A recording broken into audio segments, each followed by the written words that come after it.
ನಿಮಗೆ ನರೇಂದ್ರ ಮೋದಿ ಬೇಕಾ ರಾಹುಲ್ ಗಾಂಧಿ ಬೇಕಾ? ಇವತ್ತು ಏಪ್ರಿಲ್ 26ನೇ ತಾರೀಕು MP ಎಲೆಕ್ಷನ್ ವೋಟಿಂಗ್ ಡೇ. ಇವಾಗ ನಾನು ವೋಟ್ ಹಾಕೋಣ ಅಂತ ಹೋಗ್ತಾ ಇದ್ದೀನಿ. ನಿಮ್ಮ ವೋಟ್ನ ವೇಸ್ಟ್ ಮಾಡೋದಕ್ಕೆ ಹೋಗಬೇಡಿ.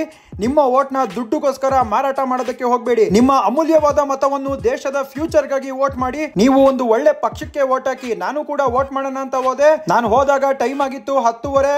ಅರ್ಧ ಗಂಟೆ ನಿಂತ್ಕೊಂಡೆ, ವೋಟ್ ಹಾಕ್ಬಿಟ್ಟು ಬಂದೆ. ನಮ್ಮ ಊರಿನ ಜನಗಳೆಲ್ಲ ಕೂಡ ವೋಟ್ ಮಾಡೋಣ ಅಂತ ಬಂದಿದ್ರು. ಅವ್ರ ಜೊತೆ ವೋಟ್ ಹಾಕ್ಬಿಟ್ಟು ಸೀದಾ ಆಚೆ ಕಡೆ ಬಂದೆ. ನೀವಿವತ್ತು ವೋಟ್ ಹಾಕಿದ್ರೆ ಯಾವ ಪಕ್ಷಕ್ಕೆ ವೋಟ್ ಹಾಕಿದ್ರಿ ಅಂತ ಕಮೆಂಟ್ ಮಾಡಿ. ನೀವು ವೋಟ್ ಹಾಕಿದ ನಂತರ ನಿಮ್ಮ ಕೈಗೆ ಬಣ್ಣ ಹಾಕ್ತಾರೆ. ನೀವು ಕೂಡ ಹೋಗಿ ವೋಟ್ ಹಾಕಿ. ವೋಟ್ನ ವೇಸ್ಟ್ ಮಾಡೋದಕ್ಕೆ ಹೋಗಬೇಡಿ.